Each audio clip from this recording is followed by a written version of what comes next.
ਇੱਕ ਓੰਕਾਰ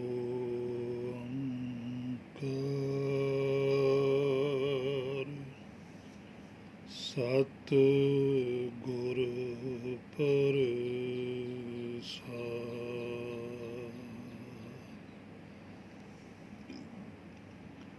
ਲਿਖੇ ਕਤੇ ਨ ਛੂਟੀਐ, ਖਿਨ ਖਿਨ ਭੂਲਣੁ ਹਾਰ।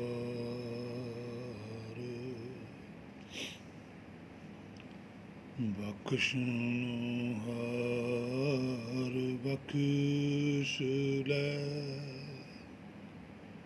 ਨਾਨਕ ਪਾਰ ਉਤਾਰ।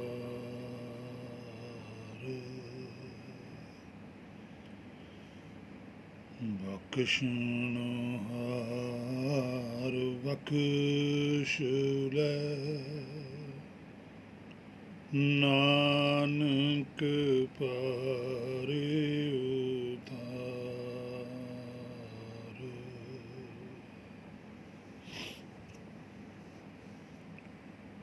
ਸਰਬ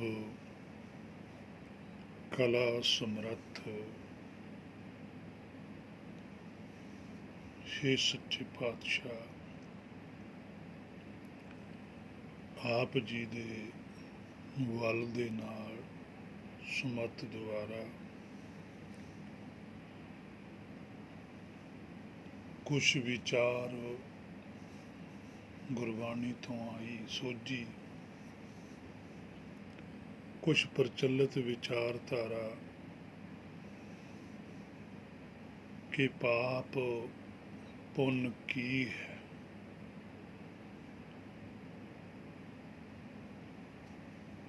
ਉਸ ਦੀ ਵਿਚਾਰ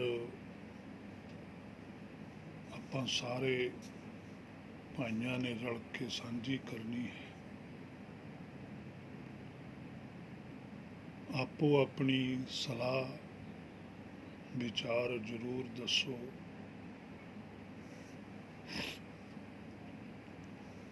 ਤਾਂ ਕਿ ਹੋਰ ਵੀ ਵੱਧ ਤੋਂ ਵੱਧ ਸੋਝੀ ਪ੍ਰਾਪਤ ਹੋ ਸਕੇ।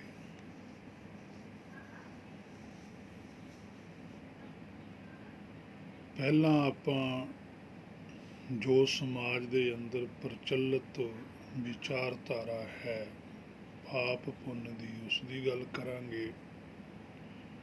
ਉਸ ਤੋਂ ਬਾਅਦ ਦੇ ਵਿੱਚ ਜੋ ਪਾਪ ਪੁੰਨ ਦਰਗਾਹ ਦੇ ਵਿੱਚ ਵਿਚਾਰਿਆ ਜਾਂਦਾ ਹੈ, ਉਸ ਦੀ ਕਰਾਂਗੇ।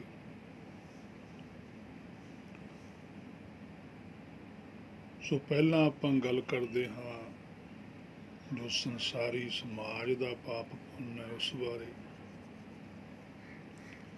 ਜਿਵੇਂ ਆਖਦੇ ਹਨ ਕਿ ਗੁਰਬਾਣੀ ਪੜ੍ਹਨ ਨਾਲ ਪੁੰਨ ਬਣਦੇ ਹਨ, ਜਾਂ ਸੰਸਾਰ ਵਿੱਚ ਕੁਝ ਚੰਗੇ ਕੰਮ ਕਰੋ ਤਾਂ ਪੁੰਨ ਬਣਦੇ ਹਨ। ਜਿਵੇਂ ਕਿਸੇ ਭੁੱਖੇ ਨੂੰ ਕੁਝ ਖਾਣ ਵਾਸਤੇ ਦੇਣਾ, ਪੀਣ ਵਾਸਤੇ ਕੁਝ ਦੇਣਾ ਤੇ ਪੁੰਨ ਹੈ। ਜਾਂ ਕਿਸੇ ਵੀ ਧਾਰਮਿਕ ਸਥਾਨ ਤੇ ਜਾ ਕੇ ਸੇਵਾ ਕਰਨੀ, ਧਾਰਮਿਕ ਗੱਲਾਂ ਕਰਨੀਆਂ, ਝਾੜੂ ਫੇਰਨਾ, ਲੰਗਰ ਵਿੱਚ ਸੇਵਾ ਕਰਨੀ, ਜਾਂ ਗੁਰਦੁਆਰਿਆਂ, ਮੰਦਰਾਂ, ਮਸਜਿਦਾਂ ਦੇ ਅਸਥਾਨਾਂ ਉੱਪਰ ਜਾ ਕੇ ਕੋਈ ਵੀ ਸੇਵਾ ਕਰਨੀ ਕਿ ਪੁੰਨ ਬਣਦੇ ਹਨ। ਇਸ ਤੋਂ ਉਲਟ ਹੈ ਕਿ ਪਾਪ ਕੀ ਹੈ। ਜਿਵੇਂ ਕੋਈ ਚੋਰੀ ਕਰਦਾ ਹੈ, ਠੱਗੀ ਮਾਰਦਾ ਹੈ, ਗਾਲਾਂ ਕੱਢਦਾ ਹੈ, ਜੀਵਾਂ ਨੂੰ ਮਾਰਦਾ ਹੈ, ਕਿਸੇ ਬੰਦੇ ਦਾ ਕਤਲ ਕਰ ਦਿੰਦਾ ਹੈ, ਜਾਂ ਬੇਸਵਾ ਕਰਮ ਕਰਦਾ ਹੈ, ਜਾਂ ਕੋਈ ਨਸ਼ੇ ਕਰਦਾ ਹੈ, ਜਾਂ ਮਾਸ ਖਾਂਦਾ ਹੈ, ਇਤਿਆਦਿ ਹੋਰ ਵੀ ਬਹੁਤ ਗੱਲਾਂ ਪ੍ਰਚਲਿਤ ਹਨ, ਜਿਨ੍ਹਾਂ ਨੂੰ ਸਮਾਜ ਦੇ ਦ੍ਰਿਸ਼ਟੀਕੋਣ ਤੋਂ ਪਾਪ ਮੰਨਿਆ ਜਾਂਦਾ ਹੈ।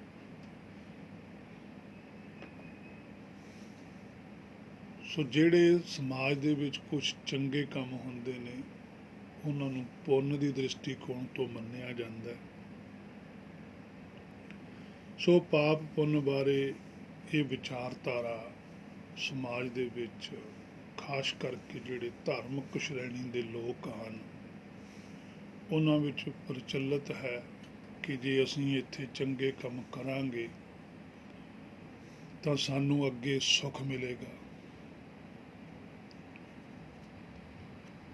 ਅਸੀਂ ਇੱਥੇ ਕੋਈ ਦਾਨ ਕਰਾਂਗੇ, ਸਾਡਾ ਦਾਨ ਅੱਗੇ ਜਾ ਕੇ 40 ਗੁਣਾ, ਕੋਈ 10 ਗੁਣਾ ਕਹਿੰਦਾ, ਕੋਈ 70 ਗੁਣਾ ਕਹਿੰਦਾ ਕਿ ਉਹ ਫਲੀਭੂਤ ਹੋਵੇਗਾ।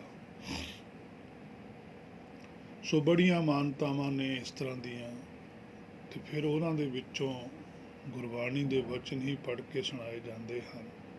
ਗੁਰਬਾਣੀ ਤੋਂ ਹੀ ਦੱਸਿਆ ਜਾਂਦਾ ਵੀ ਦੇਖੋ ਗੁਰੂ ਸਾਹਿਬ ਜੀ ਨੇ ਇਸ ਤਰ੍ਹਾਂ ਕਿਹਾ। ਤੇ ਆਮ ਜਿਹੜੀ ਪਬਲਿਕ ਹੈ, ਸੰਗਤ ਹੈ, ਉਹ ਇਹਨਾਂ ਗੱਲਾਂ ਦੇ ਉੱਪਰ ਪਹਿਰਾ ਦਿੰਦੀ ਹੈ ਤੇ ਆਪਣਾ ਜੀਵਨ ਬਸਰ ਕਰਦੀ ਹੈ। ਸੋ ਗੁਰਬਾਣੀ ਦੇ ਵਿੱਚ ਵੀ ਇਹ ਵਚਨ ਆਉਂਦੇ ਹਨ ਕਿ ਅਨਕ ਭਾਂਤ ਕਰ ਸੇਵਾ ਕਰੀਏ, ਵੀ ਕਿਸੇ ਵੀ ਤਰੀਕੇ ਨਾਲ ਤੁਹਾਨੂੰ ਸੇਵਾ ਮਿਲਦੀ ਹੈ ਕਰੋ। ਉਹ ਫਿਰ ਸੇਵਾ ਦਰਗਾਹ ਦੇ ਵਿੱਚ ਪ੍ਰਵਾਨ ਹੁੰਦੀ। ਸੋ ਇਸ ਤਰੀਕੇ ਦੇ ਨਾਲ ਜੋ ਆਪਾਂ ਨੇ ਉੱਪਰ ਵਿਚਾਰ ਕੀਤੀ ਹੈ ਵੀ ਸਮਾਜ ਵਿੱਚ ਤਕਰੀਬਨ ਇਹ ਗੱਲਾਂ ਹੀ ਪ੍ਰਚਲਿਤ ਹਨ ਵੀ ਇਹ ਪੁੰਨ ਹਨ ਤੇ ਜਾਂ ਪਾਪ ਹਨ। ਹੁਣ ਆਪਾਂ ਗੁਰਬਾਣੀ ਤੋਂ ਵੇਖਾਂਗੇ ਕਿ ਗੁਰਬਾਣੀ ਇਸ ਵਿਚਾਰਧਾਰਾ ਬਾਰੇ ਕੀ ਆਪਣੀ ਰਾਏ ਦਿੰਦੀ ਹੈ, ਕੀ ਹੁਕਮ ਹੈ ਦਰਗਾਹ ਦਾ। ਪਰ ਹੈਰਾਨੀ ਉਦੋਂ ਹੁੰਦੀ ਹੈ ਜਦੋਂ ਗੁਰਬਾਣੀ ਤੋਂ ਸਮਝਿਆ, ਵਿਚਾਰਿਆ ਕਿ ਇੱਥੇ ਜਿਹੜਾ ਪਾਪ ਪੁੰਨ ਗੁਰਬਾਣੀ ਦੇ ਅੰਦਰ ਲਿਖਿਆ ਹੋਇਆ, ਇਹ ਜੋ ਬਾਹਰ ਸੰਸਾਰ 'ਚ ਪ੍ਰਚਲਿਤ ਵਿਚਾਰਧਾਰਾ ਹੈ ਉਹਦੇ ਨਾਲ ਰਲਦਾ ਨਹੀਂ। ਅਸਲ ਗੱਲ ਦੀ ਸੋਝੀ ਵੀ ਨਹੀਂ। ਅਸਲ ਗੱਲ ਦੀ ਸੋਝੀ ਪ੍ਰਾਪਤ ਕਰਨ ਵਾਸਤੇ ਜਦੋਂ ਵਾਰ-ਵਾਰ ਗੁਰਬਾਣੀ ਦੇ ਅੱਗੇ ਤਰਲਾ ਕੀਤਾ ਵੀ ਫਿਰ ਅਸਲ ਗੱਲ ਹੈ ਕੀ। ਸੋ ਫਿਰ ਗੁਰਬਾਣੀ ਨੇ ਸੋਝੀ ਬਖਸ਼ੀ। ਸੋ ਉਹ ਸੋਝੀ ਦੀ ਵਿਚਾਰ ਆਪਾਂ ਹੁਣ ਸਾਰੇ ਰਲ ਕੇ ਕਰਦੇ ਹਾਂ।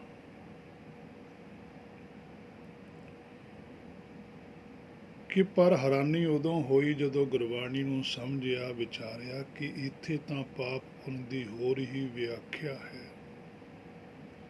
ਸੋ ਇਹ ਕੀ ਗੱਲ ਬਣੀ, ਜੋ ਪ੍ਰਚਲਿਤ ਵਿਚਾਰਧਾਰਾ ਹੈ ਉਹਦੀ ਤਾਂ ਇੱਥੇ ਗੱਲ ਹੀ ਨਹੀਂ।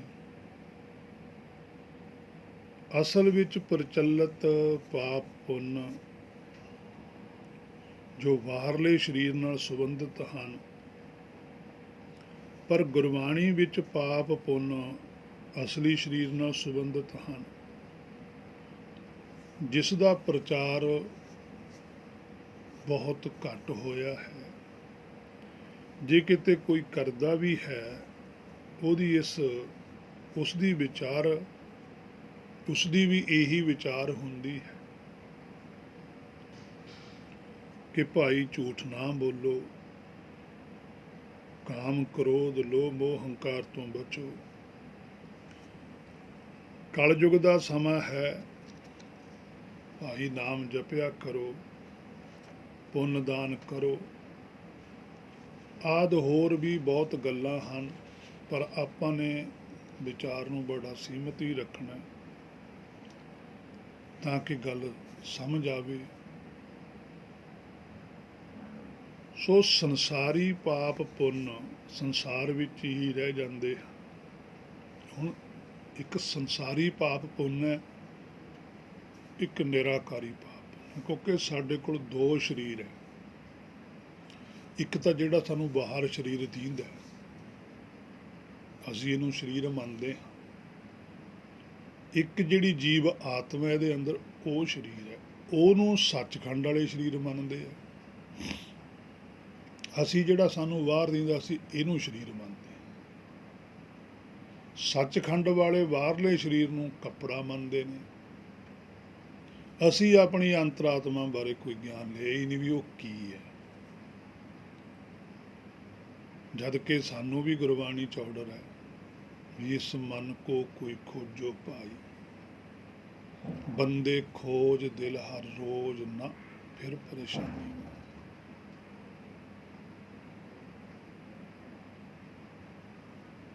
ਸੱਚਖੰਡ ਵਾਲਿਆਂ ਨੇ ਤਾਂ ਸਾਰੀ ਸੋਝੀ ਹੈ, ਉਹ ਤਾਂ ਸਾਰਾ ਕੁਝ ਜਾਣਦੇ ਹੀ, ਤਾਂ ਹੀ ਉਹਨਾਂ ਨੇ ਕਿਹਾ ਵੀ ਕੱਪੜ ਰੂਪ ਸੁਹਾਵਣਾ ਛੱਡ ਦੁਨੀਆ ਹੀ ਅੰਦਰ ਜਾ,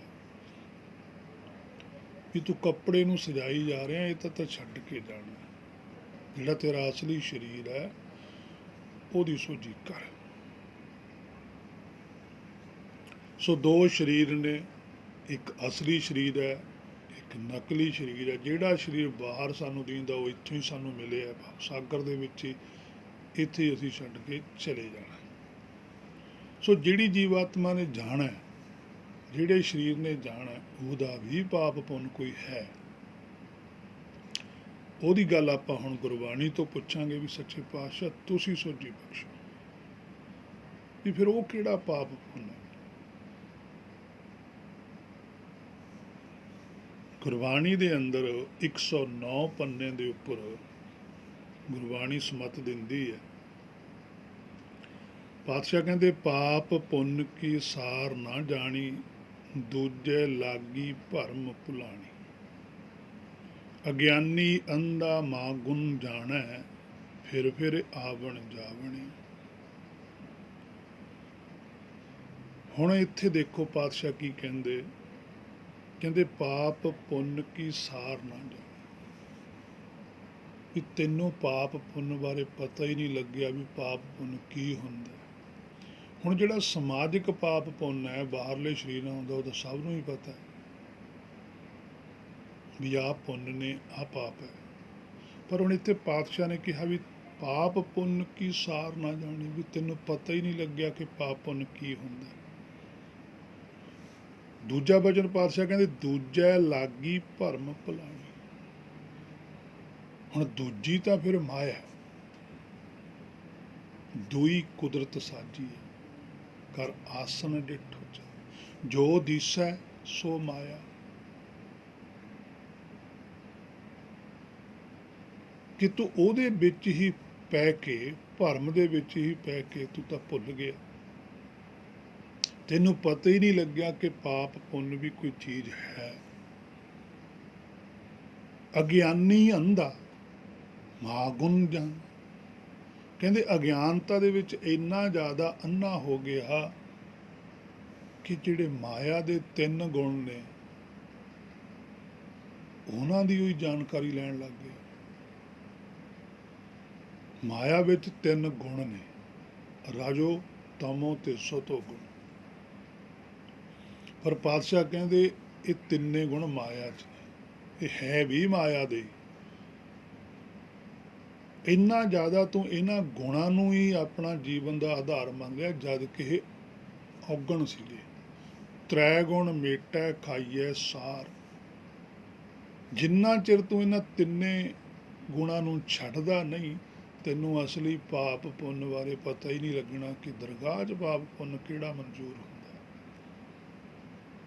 ਇੱਥੇ ਵਾਲੇ ਦੀ ਤਾਂ ਤੈਨੂੰ ਸੋਝੀ ਹੈ ਯਾਰ, ਜਿਹੜਾ ਸੰਸਾਰ ਦੇ ਅੰਦਰ ਤੂੰ ਪਾਪ ਪੁੰਨ ਮੰਨਦੇ ਆ, ਸੰਸਾਰ ਦੇ ਵਿੱਚ ਤੇਰੇ ਨਾਲ ਦੇ ਵੀ ਬਹੁਤ ਐਸੇ ਬੰਦੇ ਨੇ ਜਿਹਨੂੰ ਤੂੰ ਪੁੰਨ ਮੰਨਦਾ, ਉਹ ਕਹਿੰਦੇ ਜੀ ਇਹ ਪਾਪ ਹੈ। ਜਿਹਨੂੰ ਤੂੰ ਪਾਪ ਮੰਨਦਾ ਉਹਨੂੰ ਉਹ ਪੁੰਨ ਮੰਨ ਕੇ ਕਰਦੇ ਨੇ।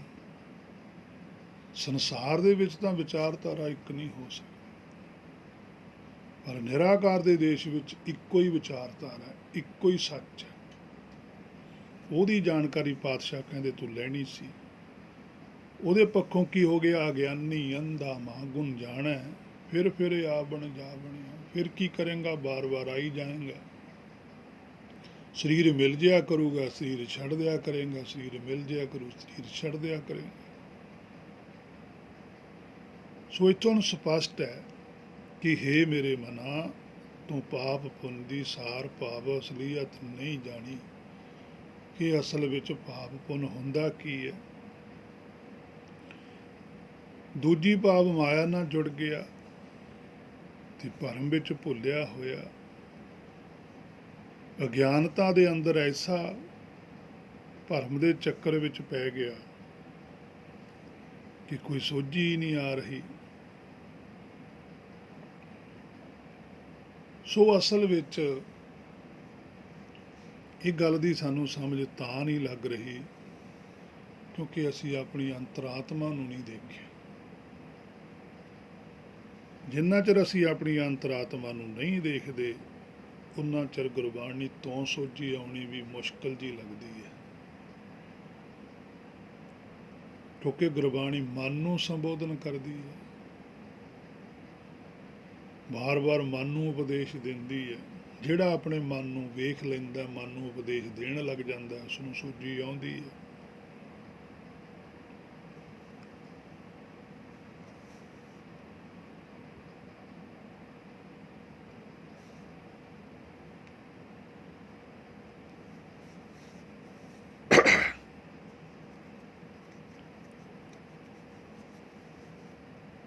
ਸੋ ਅਸਲ ਵਿੱਚ ਸੱਚਖੰਡ ਦੇ ਅੰਦਰ ਜਿਹੜਾ ਪੁੰਨ ਹੈ ਉਹ ਹੈ ਉਹਨਾਂ ਦੀ ਹੁਕਮ ਵਿੱਚ ਚੱਲਣਾ, ਉਹਨਾਂ ਦੀ ਰਜ਼ਾ ਵਿੱਚ ਰਹਿਣਾ। ਪਹਿਲਾਂ ਸਾਨੂੰ ਹੁਕਮ ਬੁੱਝਣਾ ਪੈਣਾ। ਸਾਨੂੰ ਗੁਰਬਾਣੀ ਕਹਿੰਦੀ ਹੈ ਵੀ ਤੁਸੀਂ ਹੁਕਮ ਬੁੱਝੋ। ਜਿੰਨਾ ਚਿਰ ਅਸੀਂ ਹੁਕਮ ਨਹੀਂ ਬੁੱਝਦੇ ਉਨਾ ਚਿਰ ਵਿਚਾਰ ਹੈ। ਬਾਰ-ਬਾਰ ਗੁਰਬਾਣੀ ਤੋਂ ਵਿਚਾਰ ਕਰਦੇ ਰਹਿਣਾ, ਸਮਝਦੇ ਰਹਿਣਾ। ਜਿੰਨਾ ਅਸੀਂ ਗੁਰਬਾਣੀ ਤੋਂ ਸਮਝਾਂਗੇ, ਵਿਚਾਰਾਂਗੇ, ਸਾਨੂੰ ਪਤਾ ਲੱਗੇਗਾ, ਫਿਰ ਅਸੀਂ ਉਹ ਪੁੰਨ ਨੂੰ ਕਮਾਵਾਂਗੇ ਤੇ ਦਰਗਾਹ ਦੇ ਅੰਦਰ ਪਾਪ ਹੈ ਜਿਹੜਾ ਹੁਕਮ ਤੋਂ ਉਲਟ ਚੱਲੇ, ਭਾਣੇ ਦਾ ਵਿਰੋਧ ਕਰੇ, ਉਹਨੂੰ ਉਹ ਪਾਪ ਦੀ ਸੰਗਿਆ ਦਿੰਦੇ। ਸੋ ਫਿਰ ਸਰੀਰ ਮਿਲਦੇ ਨੇ, ਸਰੀਰ ਛੱਡੇ ਜਾਂਦੇ ਨੇ, ਸਰੀਰ ਮਿਲਦੇ ਰਹਿੰਦੇ। ਸੋ ਗੁਰਬਾਣੀ ਦਾ ਇੱਕ ਬੜਾ ਵਿਚਿੱਤਰ ਬਚਨ ਹੈ, ਪਾਤਸ਼ਾਹ ਨੇ ਦੱਸਿਆ। ਉਹ ਕਹਿੰਦੇ ਸੋ ਸਿੱਖ ਸਖਾ ਬੰਦ ਪੈ ਭਾਈ। ਕਹਿੰਦੇ ਸਾਡਾ ਉਹ ਸਖਾ ਹੈ, ਸਾਡਾ ਉਹ ਮਿੱਤਰ ਹੈ, ਸਾਡਾ ਉਹ ਭਰਾ ਹੈ, ਸਾਡੇ ਸਾਰੇ ਰਿਸ਼ਤੇ ਹੀ ਉਸ ਦੇ ਨਾਲ ਨੇ ਜੇ ਗੁਰ ਕੇ ਭਾਣੇ ਵਿੱਚ। ਜਿਹੜਾ ਸਾਡੇ ਭਾਣੇ ਵਿੱਚ ਚੱਲਦਾ ਹੈ, ਸਾਡੀ ਰਜ਼ਾ ਵਿੱਚ ਚੱਲਦਾ ਹੈ, ਸਾਡੇ ਨਾਲ ਸਲਾਹ ਕਰਕੇ ਚੱਲਦਾ, ਵਿਚਰਦਾ ਭਾਵੇਂ ਮਾਇਆ 'ਚ ਹੀ ਹੈ ਪਰ ਸਾਡੇ ਅਨੁਸਾਰ ਹੋ ਕੇ ਵਿਚਰਦਾ, ਕਹਿੰਦੇ ਉਹਦੇ ਨਾਲ ਸਾਡਾ ਸਾਰੇ ਰਿਸ਼ਤੇ ਨੇ। ਆਪਣੇ ਭਾਣੇ ਜੋ ਚੱਲੇ ਭਾਈ, ਕਹਿੰਦੇ ਭਾਈ ਸਾਡਾ ਉਹ ਵੀ ਹੈ, ਰਿਸ਼ਤੇ ਸਾਡੇ ਉਹਦੇ ਨਾਲ ਵੀ ਨੇ। ਇਹ ਨਹੀਂ ਗੱਲ ਕਿ ਉਹ ਸਾਡਾ ਭਾਈ ਨਹੀਂ, ਪਰ ਆਪਣੇ ਭਾਣੇ ਜੋ ਚੱਲੇ ਭਾਈ ਸੋ ਵਿਛੜ ਚੋਟਾਂ ਖਾ। ਬਸ ਇੰਨਾ ਹੀ ਹੈ ਕਿ ਉਹ ਫਿਰ ਦੁਖੀ ਹੁੰਦਾ। ਅਸੀਂ ਵੀ ਦੁਖੀ ਹੁੰਦੇ ਹਾਂ, ਉਹ ਵੀ ਦੁਖੀ ਹੁੰਦਾ। ਚਿੰਤਾ ਤਾਂ ਪਰਮੇਸ਼ਰ ਨੂੰ ਵੀ ਹੈ। ਸਰਬ ਕੀ ਚਿੰਤਾ ਜਿਸ ਮਨ ਮਾਹੀ, ਉਹਦੇ ਅੰਦਰ ਵੀ ਚਿੰਤਾ ਹੈ ਵੀ ਤੁਸੀਂ ਮੇਰੇ ਪਰਿਵਾਰ ਦੇ ਮੈਂਬਰ ਹੋ, ਕਿਉਂ ਤੁਸੀਂ ਬਾਰ-ਬਾਰ ਮਾਇਆ ਵੱਲ ਨੂੰ ਜਾਂਦੇ ਹੋ। ਇੱਕ ਗਲਤੀ ਹੋ ਗਈ, ਉਹਨੂੰ ਸੁਧਾਰਨ ਵਾਸਤੇ ਕਿਉਂ ਨਹੀਂ ਪ੍ਰੋਸੈਸ ਕਰਦੇ, ਕਿਉਂ ਨਹੀਂ ਪਿੱਛੇ ਮੁੜਦੇ। ਉਹ ਪਾਪ ਦੀ ਸੰਗਿਆ ਬਣ ਜਾਂਦਾ। ਜਿਹੜਾ ਉਹਨਾਂ ਦੀ ਰਜ਼ਾ ਵਿੱਚ ਰਹਿੰਦਾ ਹੈ ਉਹ ਪੁੰਨ ਦੀ ਸੰਗਿਆ ਬਣ ਜਾਂਦਾ ਹੈ। 126 ਪੰਨੇ ਉੱਪਰ ਵੀ ਪਾਤਸ਼ਾਹ ਕਹਿੰਦੇ ਆ, ਕਾਇਆ ਅੰਦਰ ਪਾਪ ਪੁੰਨ ਦੋਏ ਭਾਈ, ਦੋਹੀ ਮਿਲ ਕੇ ਸ੍ਰਿਸ਼ਟ ਉਪਾਈ। ਹੁਣ ਕਾਇਆ ਅੰਦਰ ਜੀਵ ਆਤਮਾ ਦੇ ਅੰਦਰ ਭਾਵ ਹਿਰਦੇ ਸੁਰਤ ਵਿੱਚ ਪਾਪ ਪੁੰਨ ਦੋਏ ਭਾਈ। ਇਹ ਦੋਏ ਭਾਈ ਨੇ, ਦੋਨੇ ਭਾਣੇ ਚੱਲਦੇ ਆਪਣੇ ਹਿਰਦੇ ਦੇ ਅੰਦਰ। ਇੱਕ ਤਾਂ ਭਾਣਾ ਚੱਲਦਾ ਪਰਮੇਸ਼ਰ ਦੀ ਇੱਛਾ, ਅੰਤਰਾਤਮਾ ਦੀ ਆਵਾਜ਼। ਇੱਕ ਭਾਣਾ ਹੈਗਾ ਸਾਡੀ ਆਪਣੀ ਇੱਛਾ। ਜੇ ਬਾਹਰੀ ਤੌਰ ਤੇ ਵੀ ਦੇਖਣਾ, ਜਿਹੜਾ ਪਰਮੇਸ਼ਰ ਦਾ ਭਾਣਾ ਹੈ, ਪਰਮੇਸ਼ਰ ਦੀ ਇੱਛਾ ਹੈ, ਉਹ ਗੁਰਬਾਣੀ ਹੈ। ਹੇ ਮੇਰੇ ਮਨਾ, ਜਿਹੜਾ ਤੂੰ ਗੁਰਬਾਣੀ ਦਾ ਵਿਰੋਧ ਕਰਦਾ, ਗੁਰਬਾਣੀ ਦਾ ਵਿਰੋਧ ਕੀ ਹੈ? ਗੁਰਬਾਣੀ ਦੀ ਗੱਲ ਨਾ ਮੰਨਣੀ, ਗੁਰਬਾਣੀ ਦੀ ਗੱਲ ਤੇ ਸਹਿਮਤੀ ਨਹੀਂ ਪ੍ਰਗਟਾਉਣੀ, ਜਾਂ ਉਹਨਾਂ ਗੱਲਾਂ ਦੀ ਸਹਿਮਤੀ ਪ੍ਰਗਟਾ ਲੈਣੀ ਜਿਹੜੀ ਚੰਗੀਆਂ ਆਪ ਨੂੰ ਲੱਗਦੀਆਂ ਨੇ, ਜਿਹੜੀਆਂ ਨਹੀਂ ਚੰਗੀਆਂ ਲੱਗਦੀਆਂ ਉਹ ਨਹੀਂ ਉਹਦੇ ਨਾਲ ਸਹਿਮਤੀ ਪ੍ਰਗਟਾਉਣੀ। ਇਹ ਗੁਰਬਾਣੀ ਦਾ ਵਿਰੋਧ ਹੈ ਸੱਚਖੰਡ ਦੇ ਅੰਦਰ। ਇੱਥੇ ਕੁਝ ਹੋਰ ਵਿਰੋਧ ਹੈ, ਸੱਚਖੰਡ ਦੇ ਅੰਦਰ ਇਸ ਗੱਲ ਦਾ ਵਿਰੋਧ ਗਿਣਿਆ ਜਾਂਦਾ ਹੈ। ਸੋ ਪਾਪ ਪੁੰਨ ਦੋਈ ਭਾਈ, ਇਹ ਦੋਨੇ ਭਾਈ ਨੇ। ਦੋ ਵਿਚਾਰਾਂ ਸਾਡੇ ਅੰਦਰ ਚਲਦੀਆਂ ਰਹਿੰਦੀਆਂ ਨੇ ਜਿਹਨੂੰ ਦੁਬਿਧਾ ਕਹਿੰਦੇ। ਆਤਮਾ ਕੁਝ ਹੋਰ ਕਰਦੀ ਹੈ, ਪ੍ਰਾਤਮਾ ਕੁਝ ਹੋਰ ਕਰਦੀ ਹੈ। ਭਾਵ ਆਤਮਾ ਪ੍ਰਾਤਮਾ ਇਹ ਨਿਰਾਕਾਰੀ ਰਿਸ਼ਤੇ ਤੌਰ ਤੇ ਭਾਈ ਹਨ। ਦੋਨਾਂ ਵਿੱਚ ਹੀ ਪਾਪ, ਆਤਮਾ ਵਿੱਚ ਭਾਣਾ ਮੰਨਣਾ ਨਹੀਂ, ਆਤਮਾ ਭਾਣਾ ਨਹੀਂ ਮੰਨਦੀ, ਇਹ ਪਾਪ ਹੈ। ਪ੍ਰਾਤਮਾ ਜਿਹੜੀ ਉਹ ਭਾਣੇ ਤੋਂ ਬਾਹਰ ਜਾਣਾ ਨਹੀਂ ਚਾਹੁੰਦੀ, ਉਹ ਪੁੰਨ ਹੈ। ਜਿਹੜਾ ਸਾਡਾ ਮੂਲ ਹੈ ਉਹ ਤਾਂ ਭਾਣੇ 'ਚ ਹੀ ਹੈ, ਉਹ ਆਪ ਨਹੀਂ ਮਾਇਆ 'ਚ ਆਇਆ, ਭਾਵੇਂ ਉਹਨੇ ਆਪਣਾ ਧਿਆਨ ਜ਼ਰੂਰ ਮਾਇਆ 'ਚ ਲਿਆਂਦਾ। ਪ੍ਰਾਤਮਾ ਦਾ ਧਿਆਨ ਹੀ ਆਤਮਾ ਹੈ, ਮਨ ਹੈ, ਧਿਆਨ ਹੈ, ਇੱਛਾ ਹੈ, ਫੁਰਨ ਹੈ, ਸੰਕਲਪ ਹੈ, ਵਿਕਲਪ ਹੈ। ਇਹ ਸਾਰਾ ਕੁਝ ਪ੍ਰਾਤਮਾ ਹੀ ਕਰਦੀ ਹੈ। ਜਿੰਨੀ ਪ੍ਰਾਤਮਾ ਕਮਜ਼ੋਰ ਹੁੰਦੀ ਚਲੀ ਜਾਂਦੀ ਹੈ, ਬੁੱਧ ਵੱਲ ਘਟੀ ਜਾਂਦਾ, ਉਨਾ ਮਾਇਆ ਨਾਲ ਜੁੜ ਜਾਂਦੀ ਹੈ। ਜਦੋਂ ਪ੍ਰਾਤਮਾ ਦਾ ਬੁੱਧ ਵੱਲ ਵੱਧਦਾ, ਸੋਝੀ ਆਉਂਦੀ ਹੈ, ਉਵੇਂ ਉਵੇਂ ਉਹ ਸੱਚ ਨਾਲ ਜੁੜਦੀ ਚਲੀ ਜਾਂਦੀ ਹੈ, ਕਿਉਂਕਿ ਪਿੱਛੋਂ ਤਾਂ ਉਹਨੂੰ ਹੁਕਮ ਸੁਣਦਾ।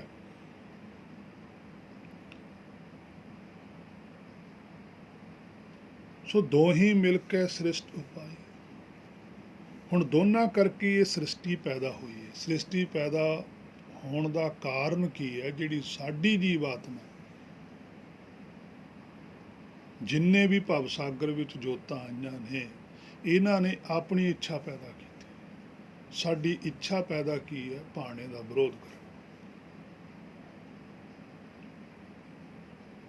ਜਦੋਂ ਚੰਗੇ ਭਲੇ ਸੀ, ਸੱਚਖੰਡ ਵਿੱਚ ਸੀ, ਇੱਕ ਸੀ, ਬਸ ਭਰਮ ਪੈਦਾ ਹੋ ਗਿਆ, ਇੱਛਾ ਪੈਦਾ ਕਰ ਲਈ ਕਿ ਮੈਂ ਵੀ ਕੁਛ ਹਾਂ। ਬਸ ਉਹ ਫੁਰਨਾ ਹੀ ਇੱਛਾ, ਹੁਕਮ ਪੈਦਾ ਹੋਣ ਦੀ ਦੇਰੀ ਸੀ, ਤਰੇੜ ਪੈ ਗਈ। ਤਾਂ ਹੀ ਪਾਤਸ਼ਾਹ ਨੇ ਗੁਰਬਾਣੀ 'ਚ ਬਚਨ ਲਿਖਿਆ, ਤ੍ਰਿਤੀਏ ਮਹਿ ਕਿਛ ਭਇਆ ਦੁਤੇੜਾ। ਉਦੋਂ ਤਰੇੜ ਪਈ ਇਹਦੇ ਅੰਦਰ, ਕਰੈਕ ਨਹੀਂ ਹੋਇਆ, ਤਰੇੜ ਹੀ ਪਈ ਹੈ।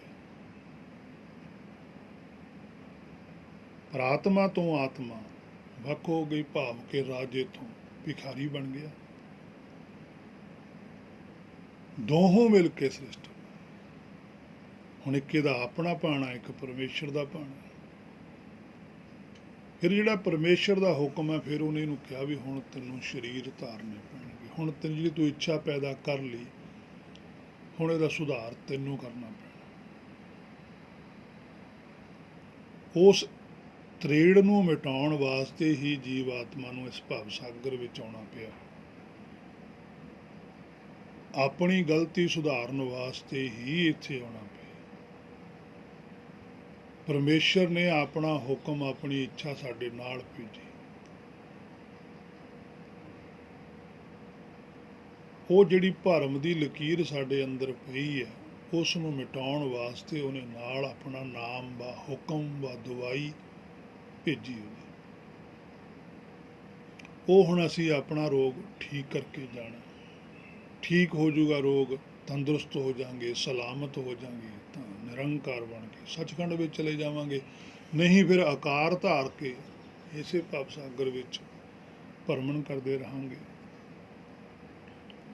ਉਸ ਤੋਂ ਅੱਗੇ ਪਾਤਸ਼ਾਹ ਕਹਿੰਦੇ, ਦੋ ਮੈਂ ਮਾਰ ਜਾਏ ਇਕਤ ਕਰ ਆਵੇ। ਹੁਣ ਦੇਖੋ, ਕਹਿੰਦੇ ਦੋਨੇ ਮਰਨ। ਹੁਣ ਦੋਨੇ ਕੀ? ਪਾਪ ਵੀ, ਪੁੰਨ ਵੀ। ਇਹ ਬੜੀ ਵੱਡੀ ਗੱਲ ਹੈ ਕਿ ਜਿਹੜਾ ਸੰਸਾਰ 'ਚ ਤੂੰ ਦੋਨੇ ਪਾਪ ਪੁੰਨ ਮੰਨੀ ਬੈਠਾ, ਇਹ ਦੋਨੇ ਛੱਡ। ਜਿੰਨਾ ਚਿਰ ਤੂੰ ਸੰਸਾਰੀ ਪਾਪ ਪੁੰਨ ਨੂੰ ਨਹੀਂ ਛੱਡਦਾ, ਉਨਾ ਚਿਰ ਤੈਨੂੰ ਨਿਰਾਕਾਰੀ ਪਾਪ ਪੁੰਨ ਦੀ ਸੋਝੀ ਨਹੀਂ ਆਉਣੀ। ਇਹ ਰਸ ਛੋਡਾ ਉਹ ਰਸ ਆਵੈ, ਉਹ ਰਸ ਆਵੈ, ਇਹ ਨਹੀਂ ਪਾਵੈ। ਉਹਨਾਂ ਚਿਰ ਉਹ ਰਸ ਨਹੀਂ ਆਉਣਾ। ਤਾਂ ਪਾਤਸ਼ਾਹ ਨੇ ਲਿਖਿਆ, ਦੋਵੇਂ ਮਰ ਜਾਏ ਇਕਤ ਘਰ ਆਵੈ।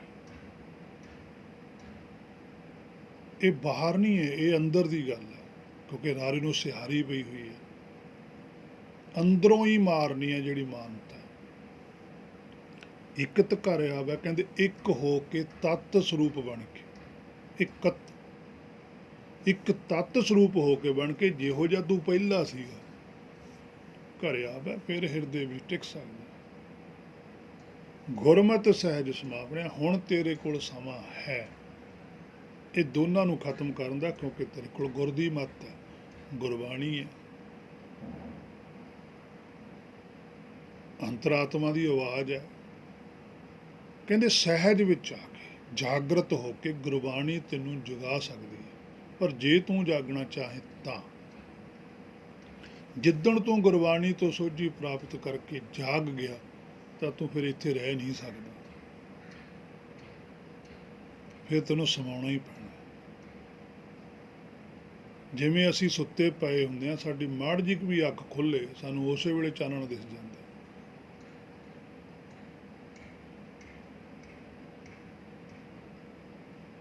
ਚਾਨਣ ਦਿਸਿਆ ਨਹੀਂ, ਅਸੀਂ ਉੱਠੇ ਨਹੀਂ। ਇਸੇ ਤਰ੍ਹਾਂ ਹੀ ਜਦੋਂ ਜੀਵ ਆਤਮਾ ਨੇ ਮਾਇਆ ਵਾਲੇ ਪਾਸਿਓਂ ਅੱਖ ਬੰਦ ਕਰਨੀ ਹੈ, ਸੱਚ ਵਾਲੇ ਪਾਸੇ ਨੂੰ ਮਾੜੀ ਜਿਹੀ ਵੀ ਅੱਖ ਖੋਲੀ ਹੈ ਤੇ ਸੱਚ ਸਾਹਮਣੇ ਦਿਸਣਾ, ਮੁੜ ਕੇ ਤੋਂ ਅੱਖ ਬੰਦ ਹੋਣੀ ਹੋਈ ਨਹੀਂ, ਕਿਉਂਕਿ ਉਹ ਸੱਚ ਦਾ ਪ੍ਰਭਾਵ ਹੀ ਇਸ, ਉਹ 'ਚ ਆਨੰਦ ਹੀ ਇੰਨਾ, ਸਕੂਨ ਹੀ ਇੰਨਾ, ਪ੍ਰਗਾਸ ਹੀ ਇੰਨਾ, ਵਿਗਾਸ ਹੀ ਇੰਨਾ। ਫਿਰ ਪਾਤਸ਼ਾਹ ਕਹਿੰਦੇ ਸਮਾ ਜਾਏਗਾ। ਕਹਿੰਦੇ ਸਬੂਤ ਤੁਹਾਡੇ ਕੋਲ ਅਸੀਂ ਹੈਗੇ, ਜੇ ਤੁਸੀਂ ਕਹੋ ਵੀ ਕੋਈ ਸਬੂਤ ਦਿਓ ਜੀ, ਫਿਰ ਕਿਵੇਂ ਸਮਾਇਆ ਜਾਂਦਾ, ਕਿਵੇਂ ਜਾਗੇ ਦਾ ਫਿਰ ਕਿਵੇਂ ਪਤਾ ਲੱਗੂ ਵੀ ਕੋਈ ਜਾਗ ਗਿਆ। ਪਾਤਸ਼ਾਹ ਕਹਿੰਦੇ, ਭਗਤ ਸਾਹਿਬਾਨ ਕਹਿੰਦੇ, ਅਸੀਂ ਤੁਹਾਡੇ ਸਾਹਮਣੇ ਖੜੇ, ਸਾਡੇ ਕੋਲ ਵੀ ਤੁਹਾਡੇ ਵਰਗੇ ਸਰੀਰ ਹੀ ਨੇ, ਪਰ ਅਸੀਂ ਜਾਗੇ ਹਾਂ, ਅਸੀਂ ਹੁਣ ਸਮਾਏ ਹੋਏ ਹਾਂ ਉਹਦੇ ਵਿੱਚ, ਸਾਨੂੰ ਮਾਇਆ ਦਾ ਕੋਈ ਲੇਪ ਨਹੀਂ ਹੈ। ਪਰ ਜੇ ਤੁਸੀਂ ਇਸ ਵਿਧੀ ਨੂੰ ਅਪਣਾ ਲਓਗੇ ਤਾਂ ਤੁਸੀਂ ਵੀ ਜਾਗ ਸਕਦੇ ਹੋ, ਨਹੀਂ ਤਾਂ ਫਿਰ ਕਹਿੰਦੇ ਇੱਥੇ ਹੀ ਰਹੋਗੇ। ਸੋ ਦੋਵੇਂ ਮਰ ਜਾਏ, ਭਾਵ ਕਿ ਆਤਮਾ ਪ੍ਰਾਤਮਾ ਇੱਕੋ ਕਰੈ, ਅੰਤਰ ਕੀ ਦੁਵਿਧਾ ਅੰਤਰ ਮਰੈ। ਸਾਰਾ ਕੁਝ ਗੁਰਬਾਣੀ 'ਚ ਹੈ ਮੇਰੇ ਮਨਾਂ ਤੇਰੇ ਵਾਸਤੇ ਪਾਤਸ਼ਾਹ ਨੇ ਸਮਝਾਇਆ ਹੈ ਕਿ ਆਤਮਾ ਪ੍ਰਾਤਮਾ ਇੱਕੋ ਕਰੈ। ਆਤਮਾ ਮਨ, ਪ੍ਰਾਤਮਾ ਦਾ ਮੂਲ ਹੈ। ਮਨ ਆਪਣੇ ਮੂਲ ਦੇ ਵਿੱਚ ਸਮਾ ਜਾਵੇ, ਇੱਕ ਹੋ ਜਾਵੇ, ਇੱਕੋ ਜਿਹਾ ਹੋ ਜਾਵੇ, ਉਹ ਭਰਮ ਦੀ ਲਕੀਰ ਵਿੱਚੋਂ ਨਿਕਲ ਜਾਵੇ। ਭਰਮ ਦੀ ਲਕੀਰ ਕੀ ਹੈ? ਦੁਵਿਧਾ। ਅੰਤਰ ਕੀ ਦੁਵਿਧਾ ਅੰਤਰ ਮਰਿਆ, ਉਹ ਲਕੀਰ ਅੰਦਰ ਹੀ ਖਤਮ ਹੋ ਜਾਣੀ ਹੈ, ਦੁਵਿਧਾ ਖਤਮ ਹੋ ਜਾਣੀ, ਭਾਵ ਕਿ ਮਾਇਆ ਨੇ ਵਿੱਚ ਹੀ ਸਮਾ ਜਾਣਾ। ਜਿਵੇਂ ਲਾਈਟ ਜਗਦੀ ਸਾਰ ਹਨੇਰਾ ਵਿੱਚ ਹੀ ਸਮਾ ਜਾਂਦਾ, ਦੂਰ ਨਹੀਂ ਕਿਤੇ ਜਾਂਦਾ, ਇਹ ਚੱਲਦਾ ਹੀ ਰਹਿਣਾ। ਫਿਰ ਵੀ ਕਦੇ ਜਾ ਕੇ ਲਾਈਟ ਬੰਦ ਕਰ ਸਕਦਾ, ਹਨੇਰਾ ਫਿਰ ਹੋ ਸਕਦਾ। ਇਹ ਜਿਹੜੀ ਪਾਵਰ ਹੈ, ਇਹ ਹਰ ਇੱਕ ਜੀਵ ਆਤਮਾ ਦੇ ਅੰਦਰ, ਉਹ ਆਪਣੀ ਮਰਜ਼ੀ ਨਾਲ ਮਾਇਆ ਦੀ ਇੱਛਾ ਪੈਦਾ ਕਰਕੇ ਭਵ ਸਾਗਰ ਵਿੱਚ ਵੀ ਆ ਸਕਦੀ ਹੈ, ਆਪਣੀ ਇੱਛਾ ਤਿਆਗ ਕੇ ਸੁਖ ਸਾਗਰ ਵਿੱਚ ਵੀ ਜਾ ਸਕਦੀ ਹੈ। ਪਰ ਮੁਸ਼ਕਿਲ ਇਹ ਆ ਜਾਂਦੀ ਹੈ ਵੀ ਜਦੋਂ ਇਹ ਇੱਛਾ ਪੈਦਾ ਕਰਕੇ ਭਵ ਸਾਗਰ 'ਚ ਆ ਜਾਵੇ, ਇੱਥੋਂ ਇਹਨੂੰ ਨਿਕਲਣਾ ਔਖਾ ਹੋ ਜਾਵੇ। ਇਹਨੂੰ ਕੱਢਣ ਦੇ ਲਈ ਫਿਰ ਪਰਮੇਸ਼ਰ ਨੂੰ ਆਪਣਾ ਹੁਕਮ ਨਾਲ ਭੇਜਣਾ ਪੈਂਦਾ। ਇਹ ਨਿਕਲ ਤਾਂ ਨਹੀਂ ਸਕਦਾ, ਪਰ ਹੁਕਮ ਵੀ ਇਹਨੂੰ ਆਪਣੀ ਮਰਜ਼ੀ 'ਤੇ ਡਿਪੈਂਡਡ ਕਰਦਾ ਵੀ ਇਹ ਮੰਨੇ ਜਾਂ ਨਾ ਮੰਨੇ। ਜੇ ਹੁਕਮ ਮੰਨ ਲਵੇ, ਹੁਕਮ ਮੰਨਿਆ ਹੋਵੇ ਪ੍ਰਵਾਨ, ਤਾਂ ਕਹਿੰਦੇ ਜੇ ਤੂੰ ਹੁਕਮ ਨੂੰ ਮੰਨ ਲਵੇਂ ਤਾਂ ਪ੍ਰਵਾਨਤ ਹੈ। ਜੇ ਤੂੰ ਹੁਕਮ ਨੂੰ ਨਾ ਮੰਨਿਆ ਫਿਰ ਨਹੀਂ ਗੱਲ, ਫਿਰ ਪ੍ਰਵਾਨ ਨਹੀਂ ਹੋ ਸਕਦਾ। ਔਰ ਹੁਕਮ ਪੂਰੇ ਦਾ ਪੂਰਾ ਹੀ ਮੰਨਣਾ ਪੈਂਦਾ, ਅਧੂਰਾ ਨਹੀਂ ਮੰਨਿਆ ਜਾਂਦਾ ਵੀ ਅੱਧੀਆਂ ਗੱਲਾਂ ਗੁਰਬਾਣੀ ਦੀਆਂ ਮੰਨ ਲਓ, ਅੱਧੀਆਂ ਛੱਡ ਦਿਓ, ਆਏ ਨਹੀਂ ਗੱਲ, ਪੂਰੀ ਮੰਨਣੀ ਪਊਗੀ। ਹਾਂ, ਇਹ ਗੱਲ ਜ਼ਰੂਰ ਹੈ ਵੀ ਜੇ ਗੁਰਬਾਣੀ ਦੀ ਕਿਸੇ ਨੇ ਇੱਕ ਗੱਲ ਵੀ ਮੰਨ ਲਈ ਨਾ, ਉਹਨੂੰ ਫਿਰ ਸਾਰੀਆਂ ਮੰਨਣੀਆਂ ਪੈਂਦੀਆਂ ਨੇ। ਪਰ ਇੱਕ ਗੱਲ ਮੰਨਣੀ ਵੀ ਬਹੁਤ ਔਖੀ ਹੈ। ਗਿਆਨ ਲੈ ਲੈਣਾ ਗੱਲ ਹੋਰ ਹੈ, ਸੁਣ ਲੈਣੀ ਗੱਲ ਹੋਰ ਹੈ, ਉਹਦੇ ਤੇ ਖੜ ਜਾਣਾ ਜਾ ਕੇ, ਉਹ ਗੱਲ ਹੈ ਅਸਲੀ।